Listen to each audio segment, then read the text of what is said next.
Matilda by Roald Dahl, Chapter 21, Final Chapter, A New Home. Later that day, the news began to spread that the headmistress had recovered from her fainting fit and had then marched out of the school building tight-lipped and white in the face. The next morning, she did not turn up at school. At lunchtime, Mr. Trilby, the deputy head, telephoned her house to inquire if she was feeling unwell. There was no answer to the phone. When school was over, Mr. Trilby decided to investigate further, so he walked to the house where Miss Trunchbull lived on the edge of the village, the lovely small red-brick Georgian building known as the Red House, tucked away in the woods behind the hills. He rang the bell. No answer. He knocked loudly. No answer. He called out, "Is anybody at home?" No answer. He tried the door and, to his surprise, found it unlocked. He went in. The house was silent, and there was no one in it, and yet all the furniture was still in place. Mr. Trilby went upstairs to the main bedroom. Here, also, everything seemed to be normal until he started opening drawers and looking into cupboards. There were no clothes or underclothes or shoes anywhere. They had all gone. "She's done a bunk," Mr. Trilby said to himself, and he went away to inform the school governors that the headmistress had apparently vanished. On the second morning, Miss Honey received by registered post a letter from a firm of local solicitors informing her that the last will and testament of her late father, Dr. Honey, had suddenly and mysteriously turned up. This document revealed that ever since her father's death, Miss Honey had in fact been the rightful owner of a property on the edge of the village known as the Red House, which until recently had been occupied by a Miss Agatha Trunchbull. The will also showed that her father's lifetime savings, which fortunately were still safely in the bank, had also been left to her. The solicitor's letter added that if Miss Honey would kindly call into the office as soon as possible, then the property and the money could be transferred into her name very rapidly. Miss Honey did just that, and within a couple of weeks she had moved into the Red House, the very place in which she had been brought up and where luckily all the family furniture and pictures were still around. From then on, Matilda was a welcome visitor to the Red House every single evening after school, and a very close friendship began to develop between the teacher and the small child. Back at school, great changes were also taking place. As soon as it became clear that Miss Trunchbull had completely disappeared from the scene, the excellent Mr. Trilby was appointed head teacher in her place. And very soon after that, Matilda was moved up into the top form, where Miss Plimsoll quickly discovered that this amazing child was every bit as bright as Miss Honey had said. One evening, a few weeks later, Matilda was having tea with Miss Honey in the kitchen of the Red House, after school as they always did, when Matilda said suddenly, "Something strange has happened to me, Miss Honey." "Tell me about it," Miss Honey said. "This morning," Matilda said, "just for fun, I tried to push something over with my eyes, and I couldn't do it. Nothing moved. I didn't even feel the hotness building up behind my eyeballs. The power had gone. I think I've lost it completely."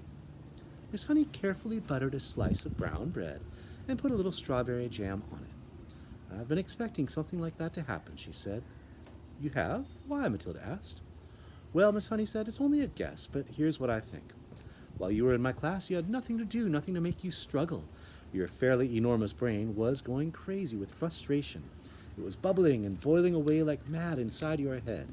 There was a tremendous energy bottled up in there with nowhere to go, and somehow or other you were able to shoot that energy out through your eyes and make objects move. But now things are different. You are in the top form, competing against children more than twice your age, and all that mental energy is being used up in class. Your brain is for the first time having to struggle and strive and keep really busy, which is great. That's only a theory, mind you, and it may be a silly one, but I don't think it's far off the mark." "I'm glad it's happened," Matilda said. "I wouldn't want to go through my life as a miracle worker." "You've done enough," Miss Honey said. "I can still hardly believe you made all this happen for me."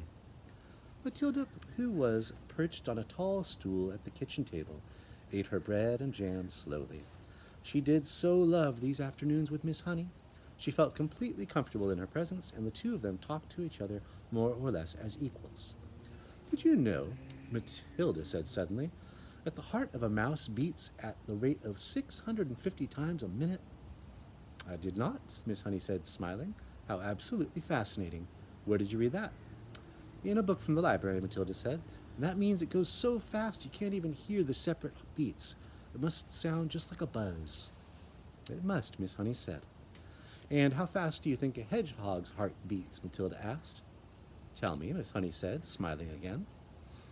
It's not as fast as a mouse, Matilda said. It's 300 times a minute, but even so, you wouldn't have thought it went as fast as that in a creature that moves so slowly, would you, Miss Honey? I certainly wouldn't, Miss Honey said. Tell me one more. A horse, Matilda said. That's really slow. It's only 40 times a minute. This child, Miss Honey told herself, seems to be interested in everything. When one is with her, it is impossible to be bored. I love it. The two of them stayed sitting and talking in the kitchen for an hour or so longer, and then at about 6 o'clock, Matilda said good night and set out to walk home to her parents' house, which was about an 8-minute journey away. When she arrived at her own gate, she saw a large black Mercedes motor car parked outside. She didn't take too much notice of that. There were often strange cars parked outside her father's place, but when she entered the house, she was confronted by a scene of utter chaos. Her mother and father were both in the hall, frantically stuffing clothing and various objects into suitcases. What on earth's going on? She cried. What's happening, Daddy? We're off, Mr. Wormwood said, not looking up. We're leaving for the airport in half an hour, so you'd better get packed. Your brother's upstairs all ready to go. Get a move on, girl. Get going. Off, Matilda cried out. Where to? Spain, the father said. I don't want to go to Spain. Wait, I'm sorry. It's a better climate than this lousy country. Spain, Matilda cried. I don't want to go to Spain. I love it here, and I love my school. Just do as you're told and stop arguing, the father snapped. I've got enough troubles without messing about with you. But Daddy, Matilda began. Shut up, the father shouted. We're leaving in 30 minutes. I'm not missing that plane. But for how long, Daddy? Matilda cried. When are we coming back? We aren't, the father said. Now beat it, I'm busy. Matilda turned away from him and walked out through the open front door. As soon as she was on the road, she began to run.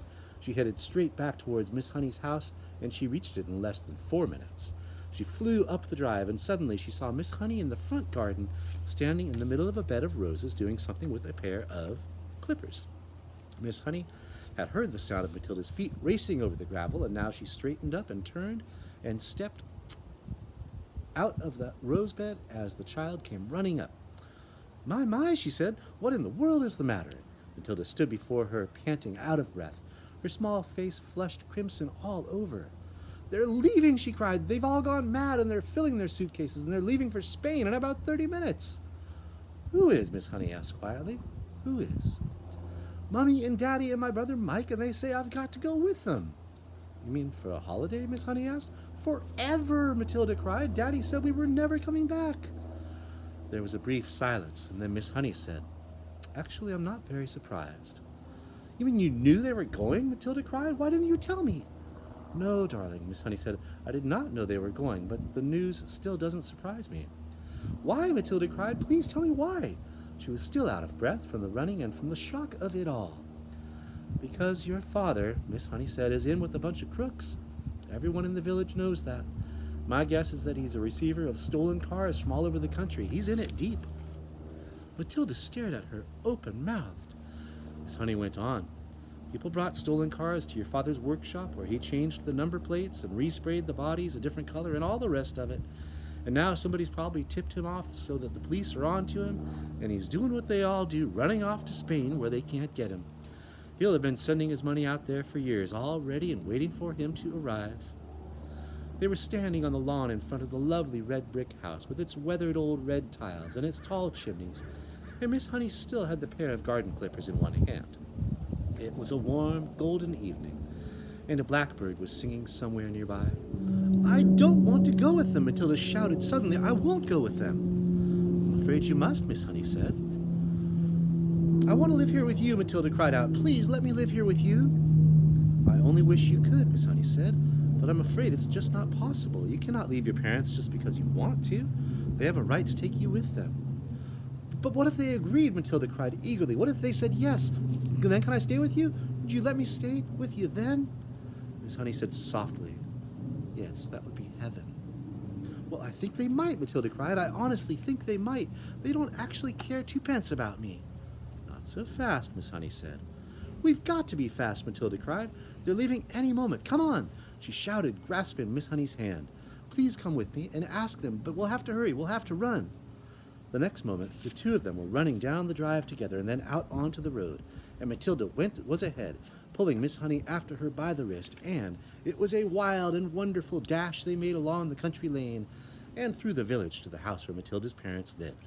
The big black Mercedes was still outside, and now its boot and all its doors were open, and Mr. and Mrs. Wormwood and the brother were scurrying around it like ants, piling in the suitcases as Matilda and Miss Honey came dashing up.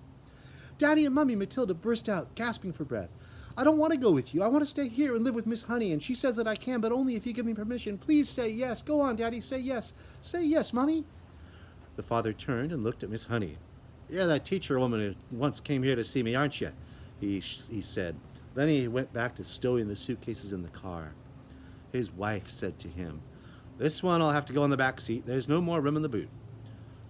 I would love to have Matilda, Miss Honey said. I would look after her with loving care, Mr. Wormwood, and I would pay for everything. She wouldn't cost you a penny, but it was not my idea, it was Matilda's, and I will not agree to take her without your full and willing consent. Come on, Harry, the mother said, pushing a suitcase in the back seat. Why don't we let her go if that's what she wants? It'll be one less to look after. I'm in a hurry, the father said. I got a plane to catch. If she wants to stay, let her stay. It's fine with me. Matilda leapt into Miss Honey's arms and hugged her, and Miss Honey hugged her back. And then the mother and father and brother were inside the car, and the car was pulling away with the tires screaming. The brother gave a wave through the rear window, but the other two didn't even look back. Miss Honey was still hugging the tiny girl in her arms, and neither of them said a word as they stood there, watching the big black car tearing around the corner at the end of the road and disappearing forever into the distance.